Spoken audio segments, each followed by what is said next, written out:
يا مجري البحور يا ملعين الحديد لداود عليه السلام. وصلى الله على جميع الأنبياء والمرسلين والشهداء والصديقين وعباد الله الصالحين خصوصا على محمد وآله الطاهرة. اللهم عرفني نفسك فإنك إن لم تعرفني نفسك لم أعرف نبيك. اللهم عرفني نبيك فإنك إن لم تعرفني نبيك لم أعرف حجتك. اللهم عرفني حجتك فإنك إن لم تعرفني حجتك زللت عن ديني. رب اشرح لي صدري ويسر لي أمري واحلل عقدة من لساني يفقهوا قولي. يا ستار العيوب ستر عيوبنا وبحق دم المظلوم. يا غفار الذنوب اغفر ذنوبنا وبحق دم المظلوم. اللهم ارزقنا توفيق الطاعة وبعد المعصية وصدق النية بحق محمد وآله الطاهرة. اللهم ارزقنا حج بيتك الحرام وزيارة قبر حسين عليه السلام وجميع قبور الأئمة عليهم السلام والشهادة بين يدي القائم عليه السلام. اللهم كل وليك الحجة بن الحسن صلواتك عليه وعلى آبائه في هذه الساعة وفي كل ساعة من ساعات الليل والنهار وليا وحافظا وقائدا وناصرا ودليلا ومعينا حتى تسكنه أرضك طوعا وتمتعه فيها طويلا. يا رب الحسين بحق الحسين صبر الحسين بظهور الحجة قائم آل محمد. رب صل على محمد وآل محمد وعجل فرجهم. صلوات پڑھیں بآواز بلند.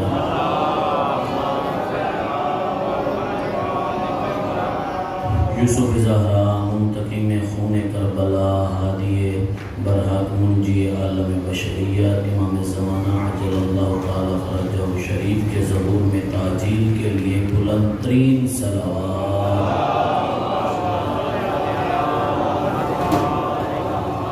اپنی اپنی دعاؤں کی قبولیت کے لیے جن مومنین و مومنات نے آپ کی ذمہ دعائیں لگائی ہیں ان کی دعاؤں کی قبولیت کے لیے مہاجیر کو بہت سے دن ہر روز میسج آتے ہیں دعاؤں کے لیے. مہاجیر کی ذمہ بہت سے لوگوں نے دعائیں لگائی ان کی دعاؤں کی قبولیت کے لیے اور جن کے لیے کوئی دعا مانگنے والا نہیں ہے سب کی دعاؤں کی قبولیت کے لیے بلند تر صلوات. آپ نے اپنے رزق کے حلال میں اضافے کے لیے حاضرین سارے بیٹھے ہم بالخاص بانی مجالس جنہوں نے عشر کا انعقاد کیا جس طرح سے بھی اور نیاز کا اہتمام کرتے ہیں جو جس طرح دام درہم سخن اس عشر میں حصہ لے رہے ہیں سب کے رزق کے حلال میں برکت کے لیے بلند تر صلوات. بیماروں کی شفا یابی کے لیے بے اولاد مومنین و مومنات کی اولاد نرینہ کے لیے مقروضی کی قرض ادا ہونے کے لیے پریشان حال مومنین و مومنات کی پریشانیاں دور ہونے کے لیے بے گناہ مومنین و مومنات جو قید ہیں ان کی رہائی کے لیے بلند تر صلوات. دنیان جہان میں اور بالخصوص پاکستان میں جہاں کوئی ذکر سید الشہداء کرنے والا ہے عالم ہے ذاکر ہیں خطیب ہیں بانی ہیں سامعین ہیں سکورٹی والے ہیں اس وطن عزیز کے لیے سب کی حفظ و امان اور سلامتی کے لیے بلند تر صلوات. ماشاء اللہ لا حول ولا قوة الا باللہ العلی العظیم. اعوذ باللہ السمیع العلیم من الشیطان الرجیم. بسم اللہ الرحمن الرحیم.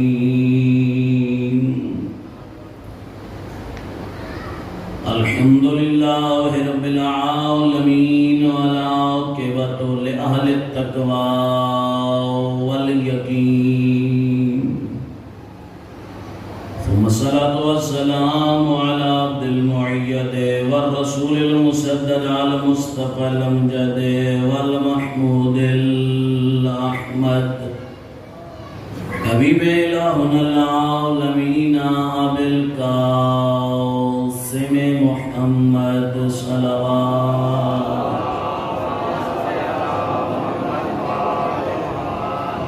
وعلى إمام المظفر والشجاع الوزن پر بھی شبر والشب القاتل المرحب والانتر.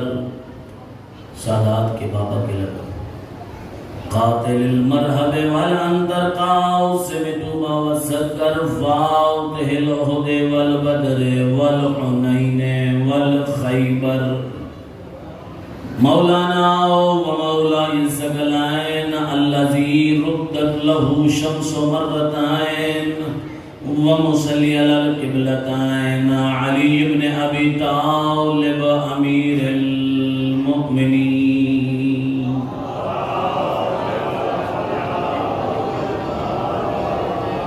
وعلى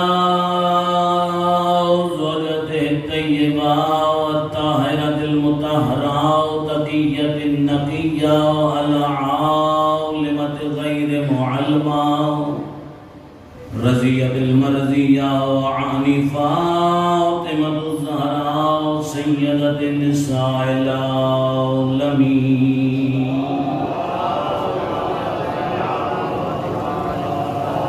أما بعد فقد قال الله الحكيم في كتابه المتين بسم الله الرحمن الرحيم وعد الله الذين آمنوا منكم وعملوا الصالحات ليستخلفنهم في الأرض كما استخلف الذين من قبلهم وليمكنن لهم دينهم الذي ارتضى لهم وليبدلنهم من بعد خوفهم آمنا يعبدونني لا يشركون بي شيئا ومن كفر بعد ذلك فأولئك هم الفاسقون صلوات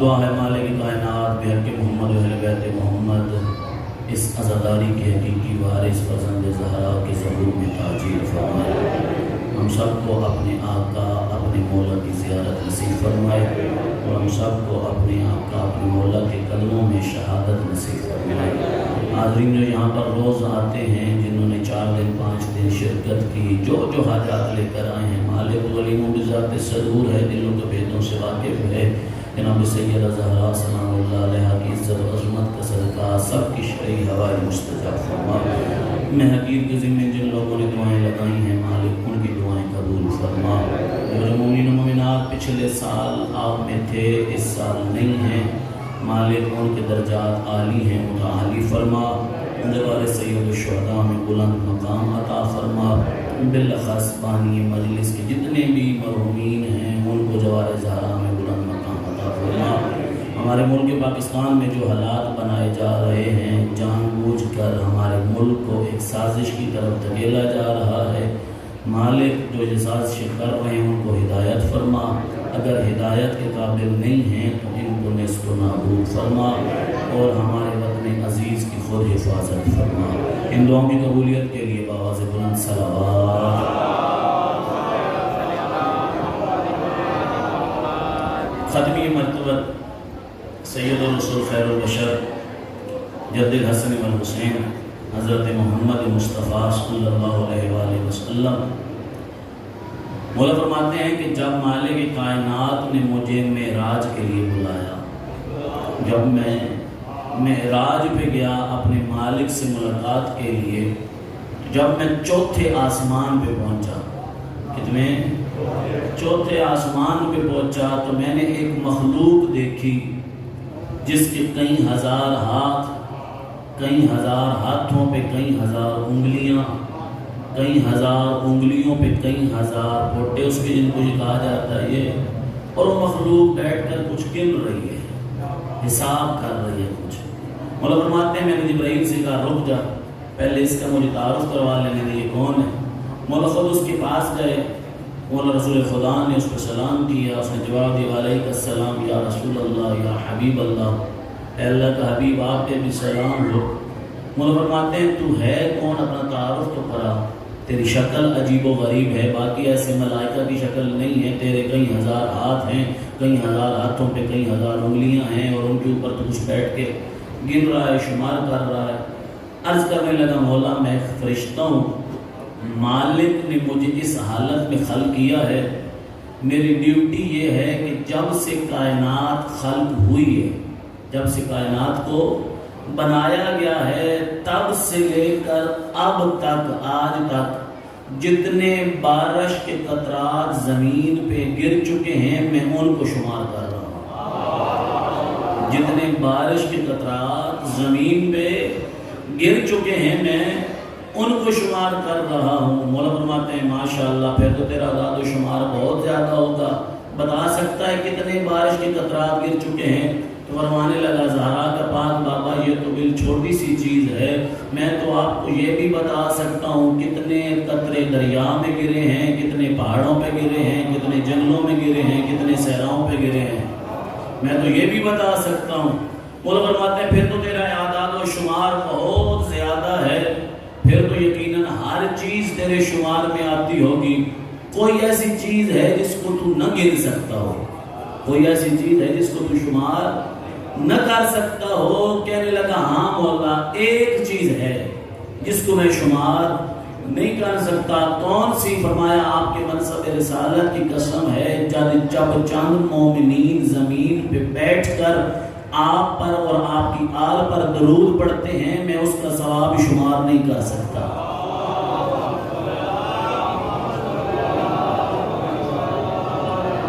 جیسے بسم اللہ آپ نے صلوات پڑھی اس میں تو گر لینی ہے آرام سے، آواز بلند صلوات پڑھیں.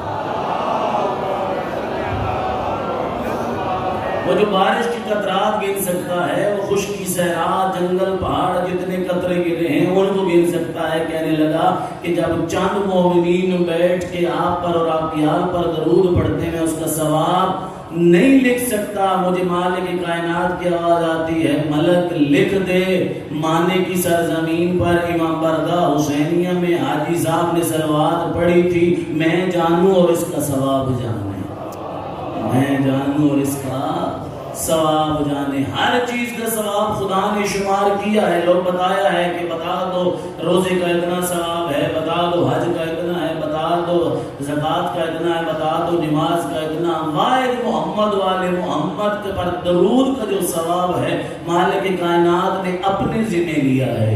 کہتا ہے کہ لکھ دے بروز محشر میں جانوں اور اس درود کا ثواب جانے. صلوات پڑھ لیں بابا سے بلند.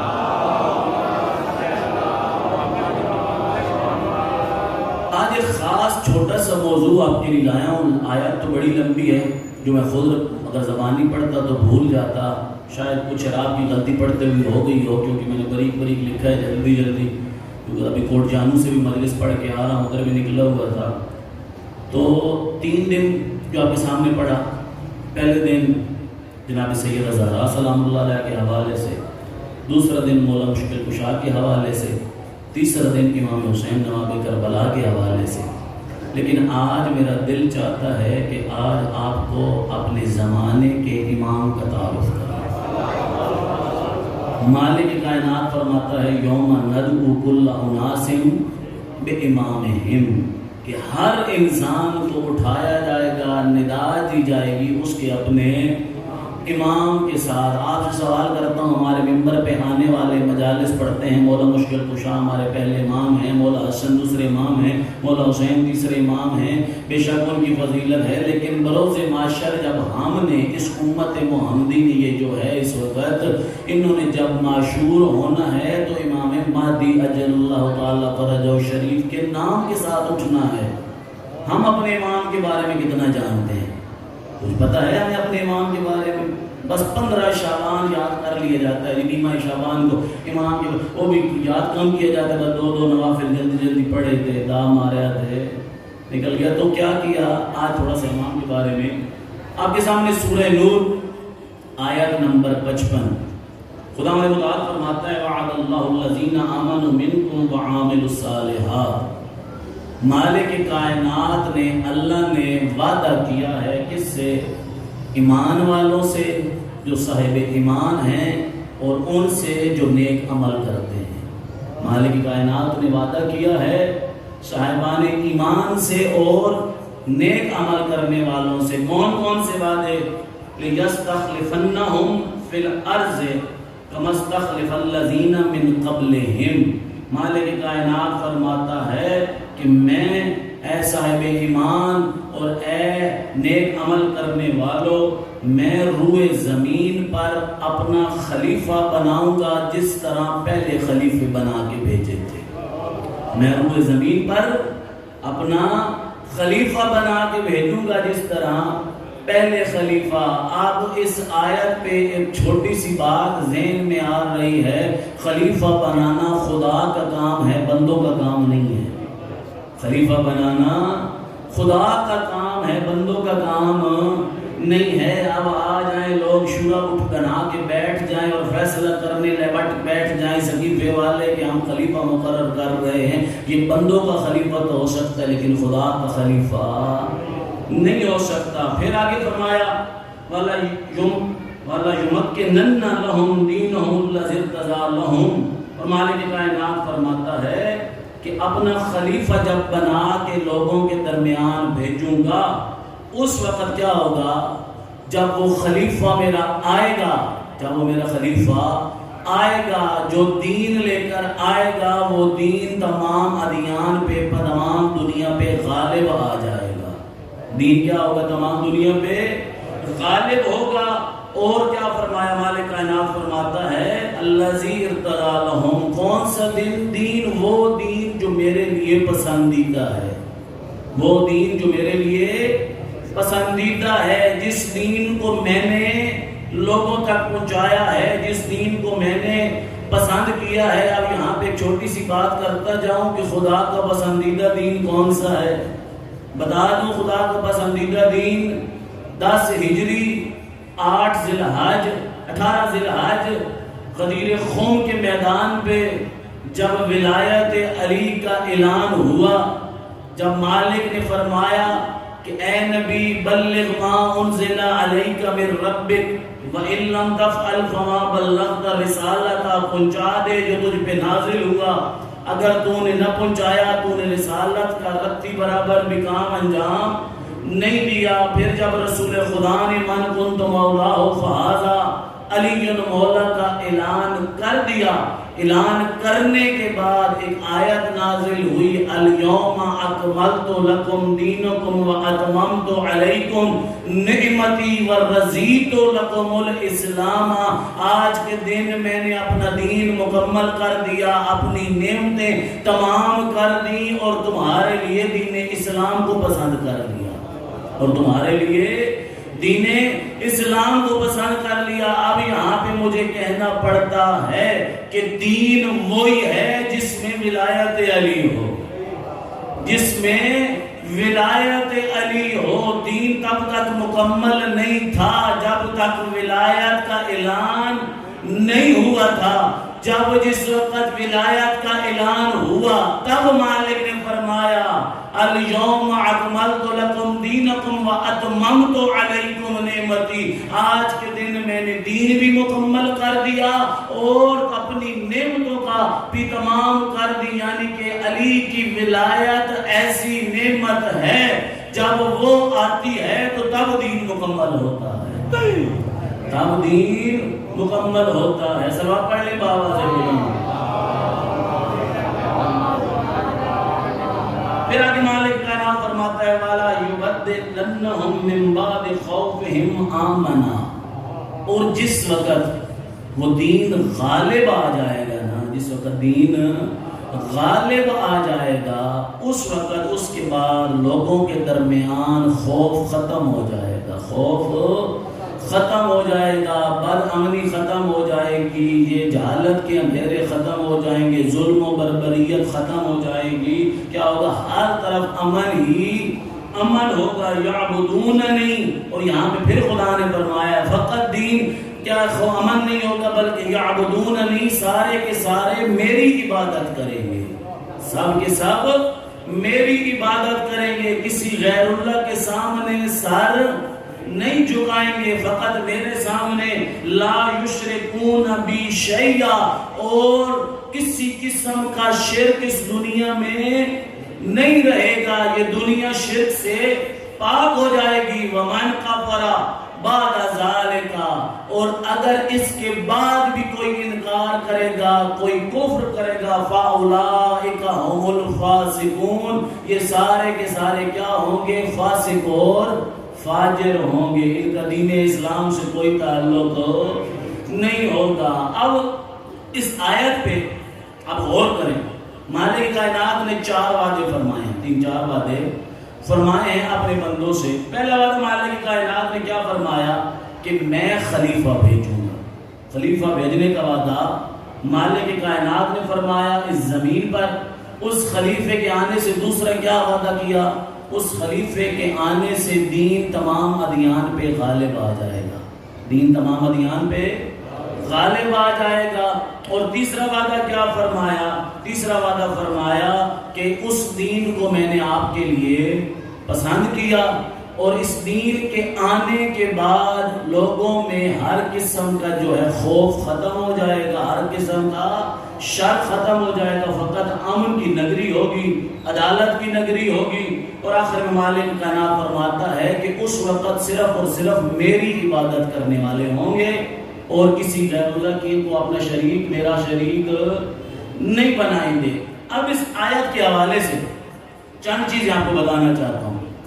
اس آیت کے حوالے سے ہمارے برادران نے بڑی کوشش کی کہ اس آیت کو خلافت راشدہ سے جوڑا جائے، اس آیت کو خلافت راشدہ سے جوڑا جائے۔ تو اس آیت میں سب سے پہلے مالک کائنات نے کیا فرمایا ہے کہ میں خلیفہ بھیجوں گا۔ آپ سے سوال کرتا ہوں، ایک آخری علی کے علاوہ 3 خلیفے خدا نے بنائے تھے؟ خدا نے فرمایا میں خلیفہ بنا کے بھیجوں گا۔ ایک خلیفہ ثقیفہ نے بنایا، دوسرا شورا نے بنایا، تیسرے مذاکرات کر کے بنایا گیا۔ تو خدا کے خلیفہ وہ نہیں تھے۔ اب چلے ٹھیک ہے جی، ہو گئے، خلیفہ کے ساتھ جوڑ رہا، خلافت راشدہ کو اس آیت کے ساتھ جوڑ لیا جاتا ہے۔ لیکن آگے سے اگر آیت کی طرف چلیں تو مالک کائنات کیا فرماتا ہے؟ مالک فرماتا ہے کہ یہ جب دین آئے گا اس وقت ہر قسم کا خوف ختم ہو جائے گا، ہر قسم کا شر برائی ختم ہو جائے گی۔ آپ سے سوال کرتا ہوں، کیا اس وقت خلافت راشدہ کا دور تھا یا جن 3 پہلوں کا دور تھا اس وقت خوف ختم ہو گیا تھا؟ اس وقت ظلم ختم ہو گیا تھا؟ اس وقت انصاف ہی انصاف تھا ہر طرف؟ نہیں۔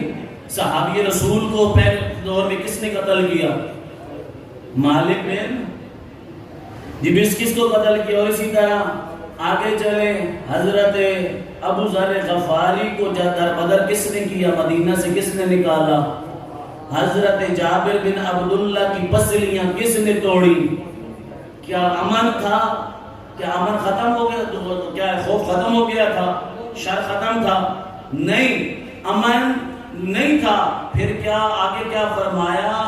یعبدوننی، سب کے سب میری عبادت کرنے والے ہوں گے۔ کیا اس وقت سارے خدا کی عبادت کرتے تھے؟ خود عرب میں لوگ بتوں کی پرستش کرتے تھے، پورا دنیا تو دور کی بات رہی۔ مالک فرماتا ہے میں پورے خطہ ارض پہ، یہ آیت ہے پوری خطہ ارض کے بارے میں، کیا اس وقت لوگ بتوں کی پرستش نہیں کرتے تھے؟ کرتے تھے، بالکل کرتے تھے۔ بلکہ عرب کے خود لوگوں نے گھر کعبہ تو پاک کر دیا گیا تھا، لیکن لوگوں کے گھروں میں بت موجود تھے جہاں پر وہ چھپ کے پرستش کیا کرتے تھے۔ لا یشرکون بی شیئا، خدا فرماتا ہے کہ اس عدالت کے دور کے بعد کوئی کسی کا شریک نہیں بنے گا، کوئی میرا شریک نہیں بنا سکتا، صرف میرے سامنے سر جھکایا جائے گا۔ کیا صرف اللہ کے سامنے جھک رہے تھے؟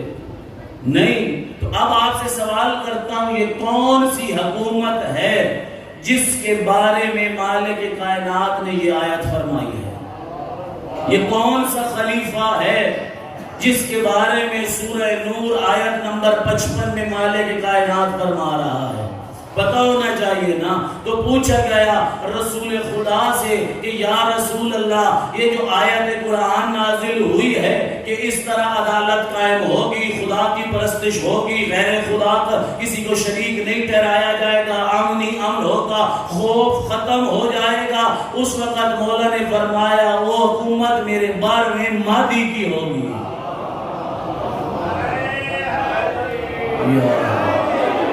وہ حکومت میرے مہدی کی ہوگی، جب پوری دنیا پہ اسلام کا پرچم لہرائے گا، جب پوری کائنات پہ اسلام کا پرچم لہرائے گا، ہر کوئی خدا کے سامنے سجدہ کرنے والا ہوگا، غیر خدا کے سامنے نہیں کرے گا۔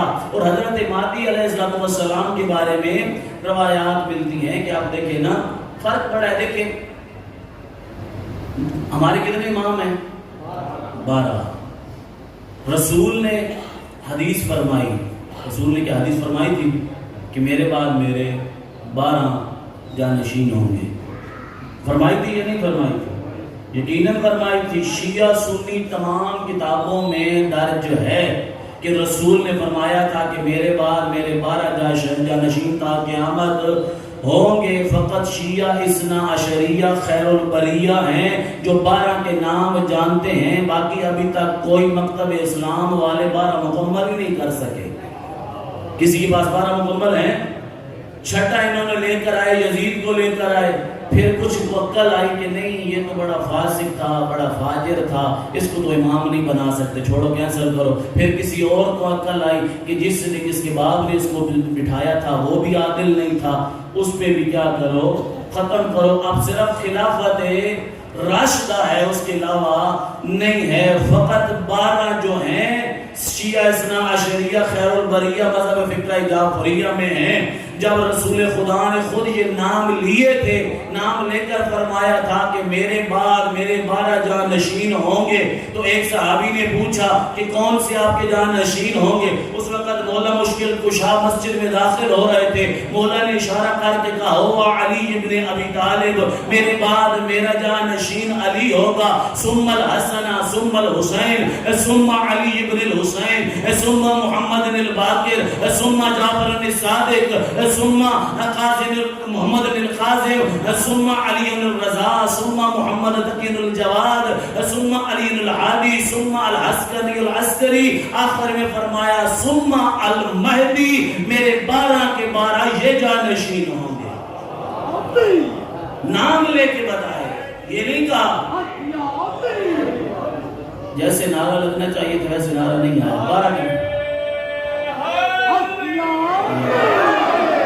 12 کے 12 جانشین نام لے کر بتائے، اور پھر امام مہدی کے بارے میں خود میرے مولا نے فرمایا اسمہ اسمی کنیتہ کہ کنیتی، اس کا نام میرے نام پہ ہوگا، اس کی کنیت میرے کنیت پہ ہوگی، اس کا لقب میرے لقب پہ ہوگا، اس کی جو ہے صفات خصلات عادات میری صفات والی ہوں گی۔ جو کوئی مہدی کے دور میں جائے گا وہ کائنات کی عظیم ترین امت ہوگی۔ جو کائنات جو مہدی کو اپنی آنکھوں سے دیکھے گا، زیارت کرے گا، اور واقعہ نمبر دیکھ لیں آپ کہ 12 اماموں میں سے سب سے زیادہ فضیلت کس کی ہے؟ پنجتن پاک کی۔ پنجتن پاک کی آپ نے حدیث سنی ہے، اولنا محمد، اوسطنا محمد، آخرنا محمد، کلنا محمد، ہم سارے کے سارے محمد ہے۔ اب دو یہ جو ہمارے 12 امام ہیں، ان 2 اماموں میں 12 میں سے 2 امام ایسے ہیں کہ جن پر پورے مکتب اسلام کا اتفاق ہے، پورے مکتب اسلام کا، ہر فقہ کا۔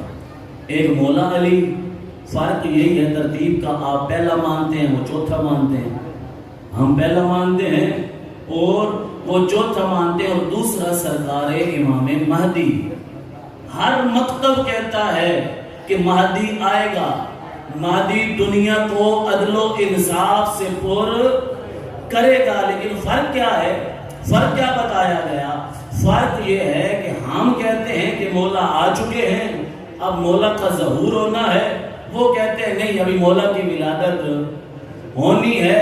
جس طرح انہوں نے، میں سے کیوں نہ کہوں، جس طرح انہوں نے رسول کے معراج کی تردید کی کوئی دلیل نہ تھی ان کے پاس۔ جب لوگوں نے ان سے کہا یہ کیسے ممکن ہے کہ انسان ایک جسم کے ساتھ 7ویں آسمان تک پہنچ جائے، خدا کی زیارت کرے، کوئی دلیل نہ تھی۔ انہوں نے کہا جو معراج جسمانی نہیں تھی، جس معراج کیا تھی؟ روحانی تھی۔ اسی طرح جب ان کے پاس دلیل نہیں تھی کہ اتنی لمبی زندگی کسی کی ہو سکتی ہے، اس لیے اب انہوں نے کہا کہ مہدی آنا ہے لیکن ابھی اس کی ولادت ہونی ہے، ابھی اس دنیا میں اس نے پیدا ہونا ہے۔ میں بس اتنا کہنا چاہتا ہوں کہ وہ عیسیٰ جو حضرت مہدی سے بھی 1000 سال پہلے کے زندہ ہیں، حضرت مہدی سے بھی 1000 سوا ہزار سال پہلے کے زندہ ہیں، ان کا اعتقاد ہے کہ وہ زندہ ہیں۔ اور اس کے جیسے کیوں نہ کہہ دوں کہ جب حضرت عیسیٰ آئیں گے، حضرت عیسیٰ جب آئیں گے حضرت مہدی فرمائیں گے کہ اے نبی خدا آئیں بسم اللہ نماز پڑھائیں۔ حضرت عیسیٰ کے جملے کیا حضرت عیسیٰ فرمائے تھے میں زندہ ہی اس لیے تھا کہ آپ کی ابتدا میں نماز پڑھوں، اب مہدی آئے گا مجھے نماز پڑھائے گا، اس کے پیچھے میں اپنا سر رکھوں گا۔ وہ جو مہدی کے پیچھے مامون ہے اس کے یقین ہے کہ وہ 2000-3000 سال کی زندگی کا ہو سکتا ہے، جو امام ہے اس کا یقین نہیں ہے۔ تو اب 12 اماموں میں سے سب سے زیادہ فضیلت کس کی ہے؟ سرکار پنجتن پاک کی سب سے زیادہ۔ اب پنجتن پاک کے بعد دلیل سے کہہ رہا ہوں، پنجتن پاک کے بعد اگر 7 معصومین میں سے یا 7 اماموں میں سے، یا آپ مکمل کر لیں 4 معصومین ہو گئے، 9 معصومین میں سے اگر سب سے زیادہ کسی ہستی کی فضیلت ہے تو وہ سرکار امام مہدی ہیں، سرکار امام زمانہ ہے۔ دلیل دوں گا سرکار امام رضا ضامن الحجت امام رؤوف شہنشاہ خراسان جس وقت دیبل خزائن مولا کے سامنے کھڑے ہو کر شعر پڑھے اور ان شعروں میں سرکار امام زمانہ کا تذکرہ آیا امام مہدی کا، جناب مولا رضا نے اپنی مسند کو چھوڑ کر سر جھکا کے کہا کہ میں تجھ پہ قربان جاؤں مولا مہدی، میں قربان جاؤں آپ کی ذات پہ، سرکار امام رضا نے فرمایا۔ اور اسی طرح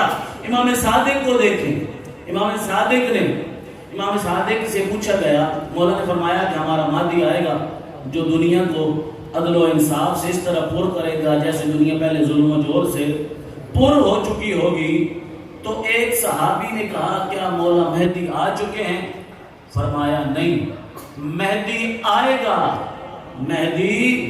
آئے گا اور میں صادق دعا کرتا ہوں کہ مالک کائنات مجھے مہدی کی رعیت میں شمار کرے اور میں اس کے زیر سایہ رہ کر اس کی نوکری کروں، میں مہدی کے زیر سایہ رہ کر اس کی نوکری کروں۔ نوکری کا لفظ استعمال ہے اس کی، یعنی کہ خدمت کروں اس کی۔ تو میں کہوں گا جس کو چھٹا امام کہے کہ میں آپ کی خدمت کرنا چاہتا ہوں اسے امام زمانہ کہتے ہیں، اسے امام زمانہ عجل اللہ تعالی فرجہ شریف کہتے ہیں۔ سوال پڑھ لیں مولا کی بات پر۔ اب چند سوالات آپ سے سوال کرتا ہوں، یہ آیات کا میں نے مختصر صاحب سے سامنے لب لباب پیش کیا، جلدی زیادہ تفصیل کرنے کے اندر آپ سے سوال کرتا ہوں کہ ہمارے ممبروں پر مولا امام زمانہ کے بارے میں کتنا ذکر ہوتا ہے؟ بسم اللہ پتہ ہو تو ہو نا جی، کام تو کام ہو، جب پتہ ہی کوئی نہیں ہوتا پڑھنے والے کو کہا جائے کہ تو نے یہ بیان کرنا ہے تو نکل دے پسینے میں ایسے ہی ہے نا جی۔ تو اب کوشش کریں، خصوصاً یہ حسینیہ ہے حاجی صاحب، یہ عادت ڈالیں اس حسینیہ میں کہ ہر معصوم کی ولادت شہادت کا پروگرام یہاں پہ ہو۔ ضروری نہیں ہے کہ بہت بڑی مجلس رکھیں، کسی بڑے خطیب کو بلائیں، وسیم بلوچ کو بلا لیں یا شہنشاہ نقوی صاحب کو بلا لیں، قبلہ صاحب کمیلی صاحب بیٹھے ہیں، ان کو بٹھائیں اور بٹھا کے ہر معصوم کی ولادت شہادت کا پروگرام کرائیں اور قبلہ صاحب اس معصوم کی زندگی مبارک کے بارے میں آپ کو بتائیں۔ یہ ہے چہارگاہ معصومین کی معرفت حاصل کرنا۔ ہمارے ہاں ولادت ہوتی ہے جی، سرکار امام محمد تقی علیہ السلام کی قصیدے پڑھے جاتے ہیں، مولا مشکل کشا کے، مولا تقی کے بارے میں کچھ بتاتا نہیں ہے جس کی ولادت یا شہادت ہے۔ میں نعوذ باللہ کسی کے فضائل کے نہیں انکار نہیں کر رہا، لیکن حق یہ بنتا ہے کہ جس معصوم کا دن ہے اسی معصوم کی سیرت اور فضائل بیان کیے جائیں، حق یہ بنتا ہے۔ اب سرکار امام زمانہ عجل اللہ تعالی فرجہ شریف مولا کے بارے میں ہمیں جتنی معلومات ہیں وہ اپنے بچوں کو اپنے جوانوں کو بتانی چاہیے۔ آپ سے سوال کرتا ہوں، امام زمانہ کا غیبت صغرا کتنی تھی اور غیبت کبرا؟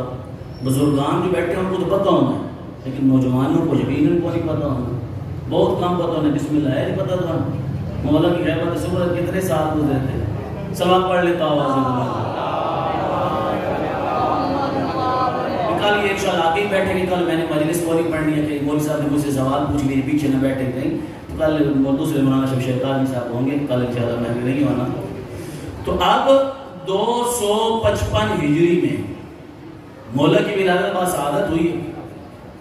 260 ہجری میں مولا کی غیبت صغرا شروع ہوئی ہے اور 329 ہجری تک امام کی غیبت صغرا ہے. امام کی غیبت صغرا ہے جن میں مولا کے 4 نائبین خاص علی بن حسین روح, محمد سمری, محمد بن عثمان روح. جو تک کون سا تھا جی مجھے کیونکہ تھک جاتا ہے بندہ دماغ, یہ لگتے کہ مجھے مولانا صاحب ہی آپ بتائیں گے. بسم اللہ. حسین بن روح آخری تھے. چلو 4 اجازت دیکھ لیجئے گا. تو یہ 4 جو ہیں یہ مولا کے نائب خاص تھے. یہ نائب خاص تھے. اب انہوں نے لوگ جو مسئلہ پوچھنا چاہتے تھے امام سے وہ ان کے پاس آتا تھا اور یہ مولا تک پہنچاتے تھے اور امام ہمارے زمانے کی مشکلات کو حل کرتے تھے, لوگوں کی مشکلات کو دور کیا کرتے تھے. اب جب 329 ہجری میں امام کی غیبت صغرا ختم ہوئی, امام اپنے آخری جانشین سے آ کر ملے.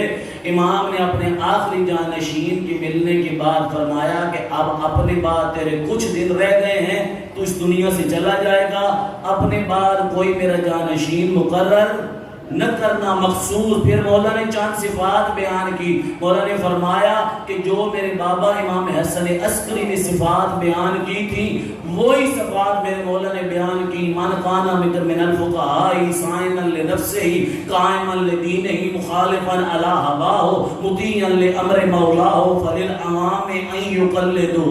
کہ جو شخص فقہاء دین میں سے صائنا لنفسه قائما لدینه اپنے نفس کا مخالف ہو, اپنے دین پہ سختی کے ساتھ قائم ہو, خدا کا مطیع اور فرما بردار ہو, اپنی نفسانی خواہشات کا غلام نہ ہو, فَلِلْأَمَامِ أَن يُقَلِّدُهُ. امام کو چاہیے کہ ان کی تقلید کریں, ان کی پیروی کریں, ان کے پیچھے چلیں. یہ تمام کے تمام میری طرف سے تم پر حجت خدا ہیں اور میں ان پر اللہ کی طرف سے حجت خدا ہوں, اور میں اللہ کی طرف سے ان پر حجت خدا ہوں. پھر یہ مولا نے جملے فرمائے ہیں, ہمارے ممبر پر یہ کوشش کیے جاتے ہیں اس کو چیز کو توڑا جائے. پھر مولا نے فرمایا جو بات یہ کہیں گے سمجھ لینا میں امام زمانہ کہہ رہا ہوں, یہ ان کی بات نہیں ہے, میں امام زمانہ کی بات ہے. اگر تم نے ان کو قبول کیا تو مجھے قبول کر لیا, اگر ان کو رد کر دیا تو میں مہدی کو رد کر دیا, میں امام زمانہ کو. اور پھر مشکلات حل ہوئی ہیں, یہ مت سمجھ کہ مشکلات حل نہیں ہوئی.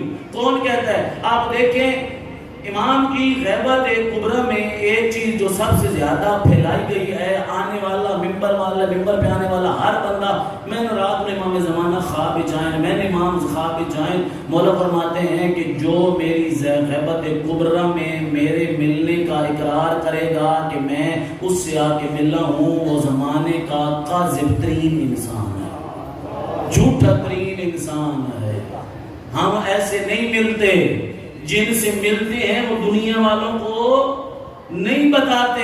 کب اشکار ہوتا ہے جب وہ اس دنیا سے چلے جاتے ہیں, اپنی کتابوں میں اپنی ڈائریوں میں وہ لکھ کر جاتے ہیں کہ فلاں جگہ پہ ہم مولا سے ملاقات ہوئی تھی, لیکن اپنی زندگی میں کسی کو نہیں بتاتے.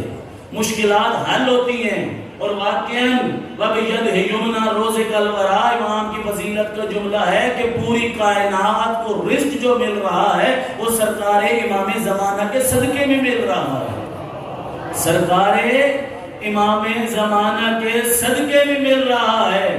ہم مولا کا صدقہ کھا رہے ہیں. لوگ کہتے ہیں جی وہ رازق وہ رازق وہ رازق. ہمارے استاد معظم بڑے پیارے جملے کہتے ہیں کہ علی رازق نہیں ہے, علی کو اتنا نہیں ہے کہ تھوڑی روٹیاں چاہ کے وغیرہ ہوئے. یہ رزق تقسیم کرنے کی ڈیوٹی جبرائیل اور میکائیل کے ذمے لگائی ہے خدا نے. علی جو ہے وہ قسیم النار والجنہ ہے, وہ جنت تقسیم دوزخ تقسیم کرنے والا ہے. تو اب تو کہنے لگا ہوں کہ ہر دور کی مشکلات حل ہوئی ہیں, ہر دور میں. ایک ہمارے عالم دین کے آیت اللہ, بڑی پرانے زمانے کی بات ہے, ان سے ایک مسئلہ پوچھا گیا، ایک خاتون کا بچہ پیدا ہونے والا تھا، وہ مر گئی، اس کی شکم میں بچہ تھا۔ ان کے پاس آئے، انہوں نے فرمایا کہ آقا یہ مسئلہ ہوا ہے، خاتون مر گئی ہے، بچہ اس کے شکم میں ہے، کیا حکم ہے، کیا کیا جائے؟ کیونکہ پہلا مسئلہ تھا یہ اس وقت، آج سے تقریباً 2-3 سال پہلے، 3-4 سال پہلے، 300-4 سال پہلے۔ تو انہوں نے فرمایا دفن کر دو دفن ہو گئی۔ 1-2 دن بعد جب انہوں نے علم دین کو کھولا، ہر کتاب کو دیکھا، تو مسئلہ یہ تھا کہ دین کہتا ہے کہ اگر اس بچے میں روح پھونکی جا چکی ہے، اگر اس بچے کے اعضاء بن چکے ہیں، روح پھونکی جا چکی ہے، تو ماں کا شکم چاک کیا جاتا، بچے کو باہر نکالا جاتا، پھر ماں کا شکم سے اس کو دفن کر دیا جاتا۔ اب وہ ناغا نے رونا شروع کر دیا، گریا، ہر وقت لوگوں اپنا دروازہ بند کر دیا، لوگوں سے کہا کہ آج کے بعد مجھ سے مسئلہ پوچھنے نہ آنا، میں نے فتویٰ دینا چھوڑ دیا ہے، میری آخرت برباد کرنے کے لیے یہ جو میں گناہ کر بیٹھا ہوں یہی کافی ہے، آج کے بعد میں فقط اپنے مالک سے معافی مانگوں گا کہ ایک بے گناہ جان میری وجہ سے اس دنیا سے چلی گئی۔ ہر وقت روتے گڑ گڑاتے، لوگ دروازے پہ آتے ان کو واپس بھیج دیتے کہ میں نے کوئی مسئلہ نہیں بتانا، میں عالم دین نہیں ہوں، میں نے اتنا گناہ کر لیا، ہر وقت روتے تھے۔ ایک دن گھر سے نکلے، جنگل میں جا رہے تھے، اپنی سواری پہ بیٹھے تھے، اس وقت سواری یہ گھوڑے اور ان چیزوں کا دور تھا، اپنے گھوڑے پہ بیٹھے تھے، ان کے ہاتھ سے عصا گر گیا، ان کے ہاتھ سے عصا گر گیا۔ جب عصا گرا، انہوں نے نیچے اترنے کا ارادہ کیا کہ عصا اٹھاؤں، ایک خوبصورت نورانی چاند کے چہرے والا نوجوان نے عصا اٹھا کے دیا، جنگل میں خوبصورت سا جوان عصا اٹھا کے دینے والا، عصا دیا۔ یہ اس کا چہرہ دیکھ کے حیران رہ گئے، اتنا نورانی نوجوان آج تک میری زندگی میں نہیں دیکھا۔ اس نوجوان نے سوال کیا، آقا میں نے سنا ہے آپ نے فتویٰ دینا چھوڑ دیا ہے۔ آیت اللہ فرمانے لگے، ہاں میرے سے یہ گناہ سرزد ہو گیا، میری وجہ سے ایک بے گناہ جان ضائع ہو گئی، میں نے اب فتویٰ دینا چھوڑ دیا ہے۔ صاحب نے جھکا لیا اور رونا شروع کر دیا، رو کر کہنے لگے پتہ نہیں میرے مالک مجھے معاف کرے گا یا نہیں کرے گا۔ اس وقت اس نوجوان نے ان کے ہاتھ میں عصا پکڑا کے ان کے ہاتھ پہ تھپ تھپا کے کہا، آقا فتویٰ دیا کرو، جب کوئی مشکل پیش آئے مجھ مہدی کو بلایا کرو، میں جو تمہاری مشکلوں کے لیے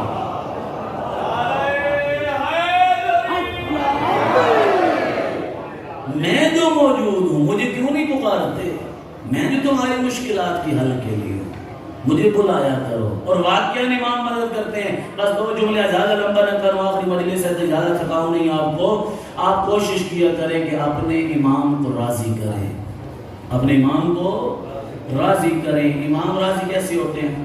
2 کام کریں تو امام راضی ہو جائیں گے۔ ایک، سچ بولیں، جھوٹ کو چھوڑ دیں، جھوٹ چھوڑ دیں بالکل، کیونکہ جھوٹ تمام برائیوں کی جڑ ہے، جھوٹ ہے تو ہر برائی ہے، جھوٹ چھوڑتے جائیں گے ہر چیز چھوٹ جائے گی۔ مولا شیخ الصالحین علیہ السلام کے پاس ایک شخص آیا، صلوات پڑھ لیں مولا کی بات آپ پر۔ مولا گناہ گار ہوں، بدکار ہوں، خطا کار ہوں، شراب پیتا ہوں، بڑے گناہ کرتا ہوں، مولا گناہ چھوٹتے نہیں، کیا کروں، کوئی طریقہ بتائیں۔ مولا نے فرمایا جھوٹ چھوڑ دے۔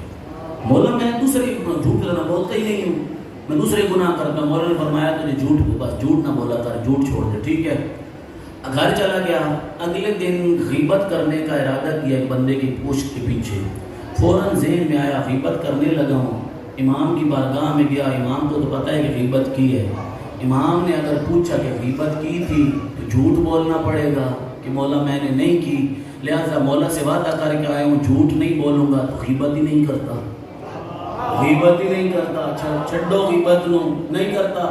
پھر اگلے دن شراب پینے کا ارادہ کیا، دوستوں نے کہا پی، فوراً ذہن میں آیا، امام کی خدمت گیا، امام نے پوچھا شراب پی تھی، جھوٹ بولنا پڑے گا کہ مولا نہیں پی، تو لہذا شراب ہی چھوڑ دیتا ہوں، مولا سے تو وعدہ کیا ہے کہ جھوٹ نہیں بولنا، تو لہذا امام کا وعدہ پورا کرنا ہے۔ اسی طرح ہر برائی کو آہستہ آہستہ چھوڑتا گیا، جھوٹ تمام برائیوں کی جڑ ہے۔ ایک جھوٹ بولنا چھوڑ دے، دوسرا اپنے مال کو پاک رکھے، دوسرا اپنے مال کو پاک رکھے۔ ایک لقمہ حرام انسان کو امام کے قتل پہ ابھار دیتا ہے، ایک لقمہ حرام، انسان کے شکم میں جب حرام جاتا ہے تو اس کے اوپر کوئی نصیحت اثر نہیں کرتی۔ خود واقعہ کربلا دیکھ لیں، واقعہ کربلا میں جب روز عاشور کوئی بھی نہیں رہا تھا، سب مولا کے شہید ہو چکے تھے، اکیلے تھے، یہاں پر بھی میرے مولا نے آخر میں اپنی حجت جو ہے پوری کی ہے، کیونکہ حجت خدا تھے، وقت کے امام تھے۔ گئے قوم اشقیاء کے سامنے، قوم اشقیاء کے سامنے کھڑے ہو کر کہا کہ اگر آج تم لوگ دین پہ واپس پلٹتے ہو تو میں تمہیں اکبر کا قتل معاف کر دوں گا۔ اتنا دین پیارا تھا، اگر آج دین پہ واپس آتے ہو تو میں عباس کا قتل بھی معاف کرتا ہوں۔ پھر مولا نے ایک ایک صحابی کا نام اٹھایا، سارے جھکا کے کھڑے رہے۔ یہاں پر میرے مولا کے جملے ہیں، مولا فرماتے ہیں کیا وجہ ہے میں تم کو دین کی طرف بلاتا ہوں، تمہارے دلوں پہ میری باتیں کیوں نہیں اثر کرتی؟ اب میں چند جملے آپ کو کہہ رہا ہوں، یقیناً کسی کے بندے کے دل پہ تو اثر کر نہیں ہوگی نا۔ تو وہ حجت خدا تھے، میں تو گناہگار سے بندہ ہوں، وہ حجت خدا تھے، وقت کے امام تھے۔ کیا وجہ ہے کہ وقت کے امام ان کو بلا رہے ہیں لیکن ان پہ اثر نہیں ہو رہا؟ کیوں وجہ؟ پھر امام نے وجہ خود فرمائی۔ مولا فرماتے ہیں کیونکہ تمہارے شکم حرام سے پر ہو چکے ہیں، اس لیے تم میرے شکم قتل پہ آمادہ ہو چکے ہو۔ تمہارے شکم حرام سے پر ہو چکے ہیں، اس لیے تم میرے قتل پہ آمادہ ہو چکے۔ یعنی کہ حرام کھانا لوگوں کو امام کے قتل پہ آمادہ کر دیتا ہے۔ یہ دو چیزیں، ایک واقعہ تمام ٹائم بہت زیادہ ہو گیا، تقریباً 40 منٹ ہو گئے مجھے پڑھتے ہوئے۔ اللہ آپ کا بھلا کرے۔ قوم میں آپ آئیں زیارت کے لیے، خدا آپ کو لے آئے، پلیانچی ہے بی بی گرم کی بات، تھوڑا سا آگے چلیں، ایک قبرستان ہے، اس قبرستان کا نام ہے جعفر کاظم کربلائی۔ جعفر کاظم کربلائی، یہ بندہ دیہات کا رہنے والا تھا، زیادہ لمبی بات نہیں ہے، حد اکثر 70-80 سال پہلے کی بات ہے تقریباً۔ یہ بندہ دیہات کا رہنے والا تھا، یہ ہر وقت کہتا تھا کہ میں اپنے امام کو راضی کرنا ہے، میں نے اپنے امام کو، اپنے مولا سے بڑی محبت تھی، ماں باپ کا ایک بیٹا تھا۔ قوم میں آیا بی بی کے حرم میں نماز جمعہ پڑھنے کے لیے، جو آیت اللہ نماز جمعہ پڑھا رہے تھے، انہوں نے بات کی کہ جو شخص چاہتا ہے کہ میرا وقت کا امام مجھ سے راضی ہو جائے، دو کام کرے، جھوٹ چھوڑ دے اور اپنے مال کو پاک رکھے۔ جھوٹ چھوڑ دے اور اپنے مال کو پاک رکھے۔ اس نے وہ آقا کی بات اپنے پلے باندھ لی، گھر جایا، سوچا کہ میرا باپ تو کوڑا دی پانڈے، اتنے زیادہ جھوٹ بولتا ہے اور مال کو تو پاک وہ رکھتا نہیں ہے، بے شک ذمہ دار ہے لیکن خمس و زکوٰۃ کا پابند تو نہیں ہے۔ باپ کو جا کے تلقین کی کہ بابا جھوٹ بھی چھوڑ دے اور مال کو پاک بھی کر، اس میں خمس بھی نکال، زکوٰۃ بھی نکال، فقراء کا مساکین کا مال نکال، اگر چاہتا ہے تو تیرا وقت کا امام تجھ سے راضی ہو۔ اس کے باپ نے کہا میں نے زمینیں خمس نکالنے کے لیے بنائی ہیں یا زکوٰۃ دینے کے لیے، چل بھائی یہاں سے کوئی نہیں۔ تو یہ دین کا، عقیدے کا پختہ تھا، دل سے پختہ تھا۔ اس نے کہا ٹھیک ہے، اگر تو نے نہیں کرنا تو میں تیرے گھر کا رزق نہیں کھاؤں گا۔ باپ سے کہتا ہے میں تیرے گھر کا رزق نہیں کھاؤں گا۔ باپ نے کہا جوان خون ہے، ایک دن نہیں کھائے گا، بھوک لگی کل کھا۔ جب 3 4 5 دن گزر گئے، اس نے کچھ نہ کھایا، اس کی حالت بگڑنے لگی، دیکھا کہ میرا بیٹا تو مر جائے گا۔ اب اس کے دل میں احساس پیدا ہوا، اس نے کہا میری ایک واحد اولاد ہے، یہ مر گئی تو پھر میں نے یہ چیزیں کہاں پہ لے کے جانی ہے۔ بیٹے سے کہا کہ بیٹا کچھ کھا لے، بیٹے نے کہا میری شرط پہ وہی ہے، شرط پہ پوری کرتا۔ اس کے بیٹے سے کہا ٹھیک ہے، یہ تمہیں زمین کا ٹکڑا دیتا ہوں، 1 کلہ 2 کلہ جتنی ہے، اس کو پاک بھی کر لے، اس میں سے خمس بھی نکال، اس میں سارا کچھ کر، خود کما اور خود کھا۔ یہ بڑا خوش ہو گیا، بالکل اشاش بشاش۔ اب اس کی عادت تھی، روز فصلوں میں جاتا، فصلوں کو پانی لگاتا، گاؤں اپنے واپس چلا جاتا، پھر اس طرح تھا، روز یہی دعا کرتا مالک میں نے یہ قدم اٹھایا اپنے امام کو راضی کرنے کے لیے، میرے امام کو مجھ سے راضی کرنا، میرے امام کو مجھ سے راضی کرنا۔ ایک دن اپنی فصلوں میں بیٹھا ہے، 2 گھوڑا سوار اس کے پاس آئے، انہوں نے آ کر کہا جعفر کاظم کربلائی آ ہمارے ساتھ بیٹھ، آ ہمارے ساتھ بیٹھ۔ یہ کہتا ہے کہ ان کے اندر روب اور دبدبہ اتنا زیادہ تھا، میں ان سے نہ پوچھ سکا تم کون ہو، میں چپ کر کے بیٹھ گیا۔ یہ مجھے گاؤں سے لے کر باہر چلے گئے، دور گئے تو ایک امام زادے کا مزار تھا، ایک امام زادے کا مزار تھا۔ انہوں نے کہا نیچے اتر جا، اندر کوئی تیرا انتظار کر رہا ہے، جا اندر کوئی تیرا انتظار کر رہا ہے. کہتا ہے کون؟ کہتے ہیں جا خود تجھے پتہ چل جائے گا. جعفر قاسم کربلائی کہتا ہے جیسے ہی میں اندر داخل ہوا میں کیا دیکھتا ہوں، ایک خوبصورت نوجوان بیٹھا ہے جس کی پیشانی سے نور نکل رہا ہے جو آسمان تک جا رہا ہے. اس کی پیشانی سے نور نکل کے آسمان تک جا رہا ہے. انہوں نے میرا استقبال کیا، میں نے سلام کو جواب دیا. انہوں نے کہا میرے پاس بیٹھو. میں بیٹھ گیا. انہوں نے مجھ سے کہا جعفر قاسم کربلائی کچھ پڑھ. یہ کہنے لگا میں تو چٹا نہ پڑھا، مجھے تو کچھ آتا نہیں ہے، مجھے تو بسم اللہ ہی سیدھی نہیں آتی، میں کیا پڑھوں؟ انہوں نے کہا ٹھیک ہے جعفر قاسم کربلائی اٹھا، ہاتھ بڑھائے، ہاتھ بڑھا کے کہا آ جعفر قاسم کربلائی میرے سینے سے لگ. جعفر قاسم کربلائی کہتا ہے میں سینے سے لگا. جیسے ہی میں سینے سے لگا میں نے اپنے اندر کوئی تبدیلی محسوس کی. اب اس ہستی نے کہا اب کچھ پڑھ. جعفر قاسم کربلائی کہتا ہے جب سینے سے لگ رہا تھا سفید ان پڑھ تھا، لیکن جب سینے سے لگ کے جدا ہوا سورۃ الحمد کی الف سے لے کر والناس کی سین تک پورے کے پورے قرآن کا حافظ ہو چکا تھا.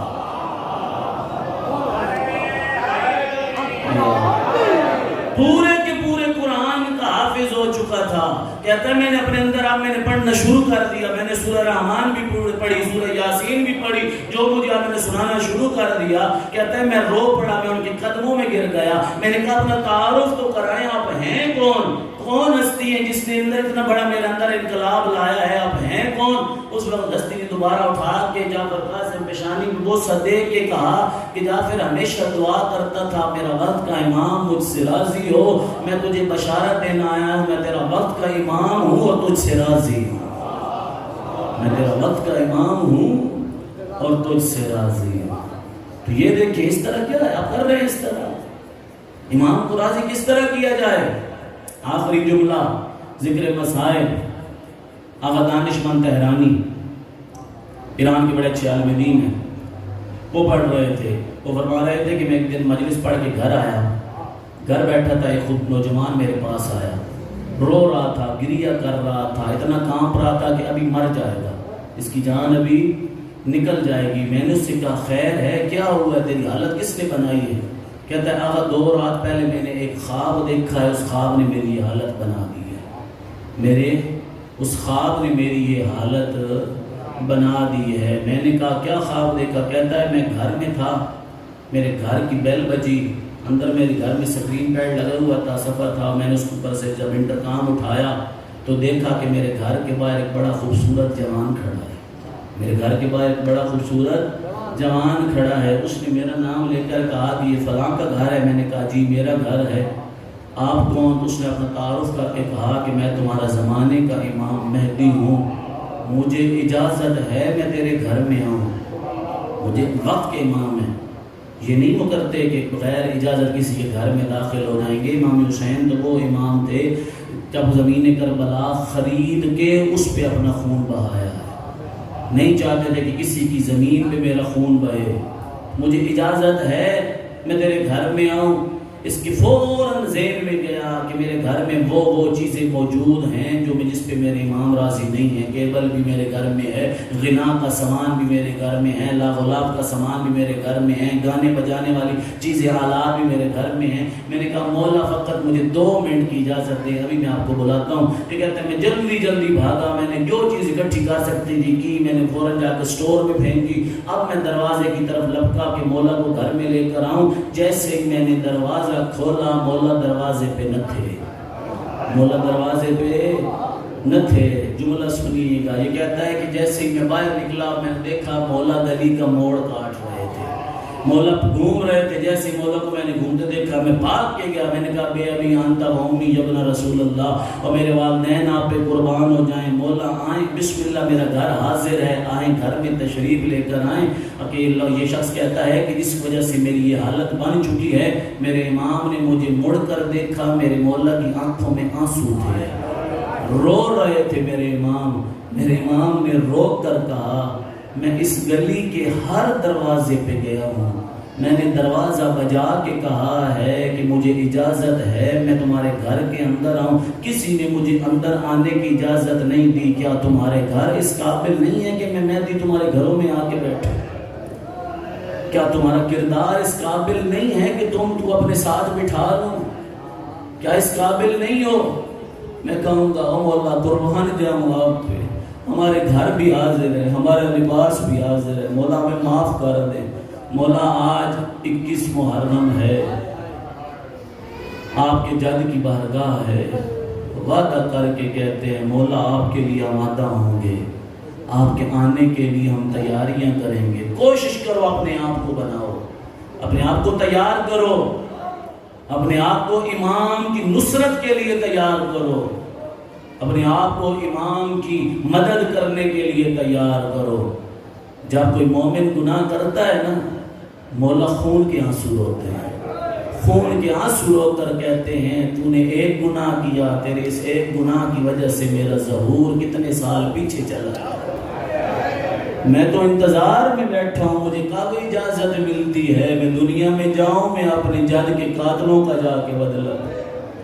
میں تو انتظار میں بیٹھا ہوں۔ او شیعہ، او مومن، کوشش کر اپنا کردار ایسا بنا کہ امام کو پسند آ جائے، کوشش کر اپنے آقا کو ایسا بنا کہ پسند آ جا۔ اور میں اکثر کہتا رہتا ہوں لعنت لام لے کر نہ کیا کرو کسی کی، لعنت کبھی بھی نام لے کر نہ کیا کرو، لعنت خود ڈھونڈتی ہے میں نے کہاں پہ جانا ہے۔ لعنت نام پہ نہیں، لعنت کردار پہ ہوتی ہے، لعنت نام پہ نہیں، لعنت کردار پہ ہوتی ہے۔ انتہائی معذرت کے ساتھ آخری جملہ، چھت پہ علم ابو الفضل العباس ہو، خود نیچے بیٹھ کے شراب پی رہا ہو، کس پہ لعنت کر رہا ہے؟ یزید پہ یا اپنے پہ؟ اس پہ لعنت کر رہا ہے۔ خود بیٹھا ہو اپنے گھر میں، اپنی ماں بہن کا سب کا حق کھا کے بیٹھا ہو، پھر فدر کے ڈاکوؤں پہ لعنت کر رہا ہو، کس پہ لعنت کر رہا ہے؟ خود زکوٰۃ ادا نہ کرتا ہو، خود حق زہرا ادا نہ کرتا ہو۔ سادات سے خصوصاً کہتا ہوں، میری عادت ہے، میری ڈیٹ جو ہے 15 شعبان ہے، میں خمس نکالتا ہوں۔ سادات کا کام فقط خمس کھانا نہیں ہے، خمس نکالنا بھی ہے۔ کتنے نکالتے ہو حق زہرا؟ حق زہرا کتنا نکالتے ہو؟ واجب ہے۔ میں کمانے والا نہیں ہوں، یہ نہیں کہا تھا کہ تو کمانے والا ہوتا تو اس پہ خمس واجب ہوگا۔ سال کے بعد دیکھ، اگر تیرے جیب میں 100 روپیہ بھی رہ گیا ہے، 100 روپے میں سے 20 روپے خمس کے نکال، 100 روپے میں سے 20 روپے خمس کے نکال۔ کوشش کریں اپنے آپ کو، کیونکہ یہ عشر منائے جاتے ہیں ہمارے کردار میں تبدیلی کے لیے۔ بے شک رونے کا بڑا ثواب ہے، لیکن امام حسین نے علی اکبر کی جوانی ہمارے لیے رونے کے لیے نہیں کی تھی، اپنے نانے کے دین پہ عمل کروانے کے لیے دی تھی۔ مولا حسین نے عباس کے بازو ہمارے رونے کے لیے نہیں دیے تھے، اپنے نانا کے دین پہ عمل کروانے کے لیے دیے تھے۔ کوشش کر دین پہ عمل کر، علی کی بیٹیوں نے بڑی مشکل سے بچایا۔ خدا کی قسم ہے، میں نے یہ جملہ جب پڑھا بڑا رویا کہ جس وقت مولا سید الساجدین واپس پہنچ گئے نا مدینہ میں جب پوچھا گیا کہ مولا آپ کو سب سے زیادہ کس کی یاد آتی ہے، مولا نے نہیں فرمایا اکبر کی، مولا نے نہیں فرمایا اصغر کی، مولا نے نہیں فرمایا عباس کی، مولا نے فرمایا مجھے سب سے زیادہ جس کی یاد رلاتی ہے اپنی بہن سکینہ کی۔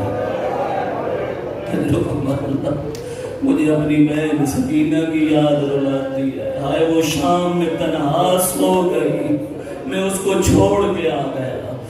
لگارو پھر رو کر کہا ٹھیک ہے، مجھے کہا مولا اصغر بھی تو چھوٹے تھے نا، تو مولا نے رو کر کہا اصغر بے شک چھوٹے تھے، لیکن سو تو بابا کے پاس رہے ہیں نا، ساتھ میں علی اکبر بھی ہے نا، چچا عباس بھی ہے نا، سارے صحابہ بھی ہیں نا، تنہا شام کے زندان میں سو۔ لگاران حسینی، اگر یہ دو ہستیاں کربلا میں نہ ہوتی تو کربلا کو جنگ کیا بنا دیا گیا ہوتا؟ حکومت کی جنگ بنا دیا گیا، کہ دو شہزادے اقتدار کی جنگ لڑ رہے تھے۔ ان دو ہستیوں نے کربلا کو کربلا بنایا ہے، ایک علی اصغر، دوسری سکینہ۔ اگر یہ دونوں نہ ہوتے تو کربلا نہ ہوتی۔ داداران حسینی، بس دو جملے پڑھنا چاہتا ہوں مزیداروں۔ بی بی سکینہ جس وقت کوفہ کے بازار میں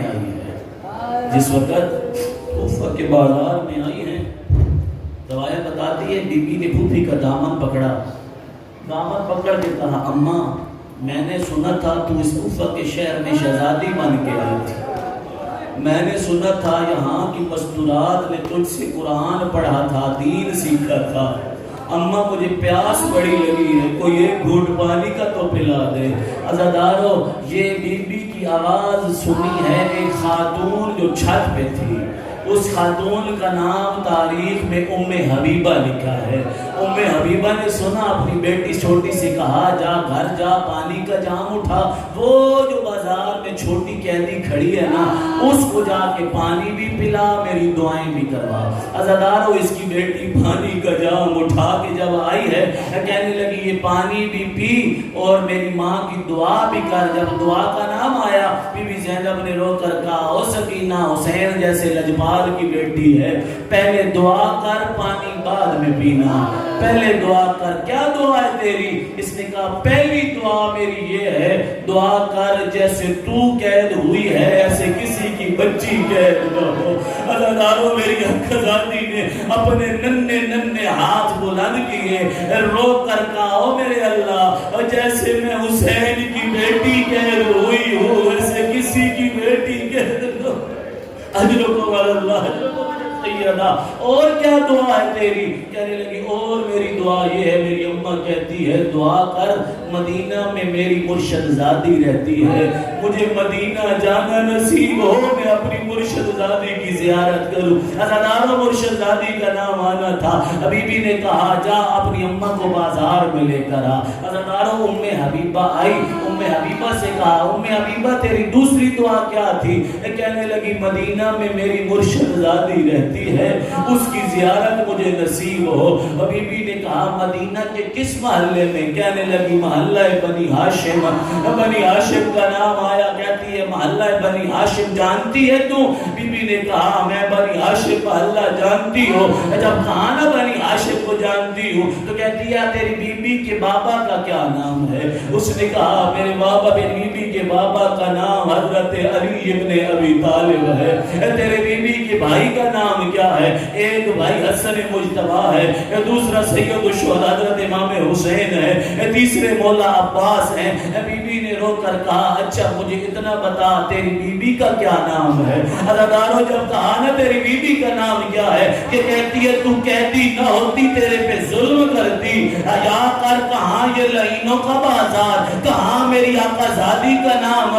بی بی نے رو کر کہا اگر تیری مرشد زادی اس بازار میں آ جائے تو پہچان لے گی۔ کہتی ہے وہ کہتی خوف خدا کر کہاں شرابیوں کا بازار، کہاں میری آقا زادی؟ رو کر کہا ام حبیبہ میرے نزدیک آ، میرے ہاتھ پاں بند ہے، میرے چہرے سے بال ہٹا۔ عزادارو جب بال ہٹائے کیا دیکھتی ہے؟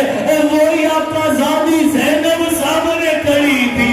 رو کر کہا ام حبیبہ میں تیری آقا زادی زینب ہوں، وہ دیکھ میرا حسین بیمار آ گیا، وہ میرا عباس بیمار۔ اجرکم اللہ سیدہ، سوائے میں حسین کے کوئی غم نہ دیکھو، کہا گیا ہے آدمی بھی سکینہ کی شہادت پڑھے۔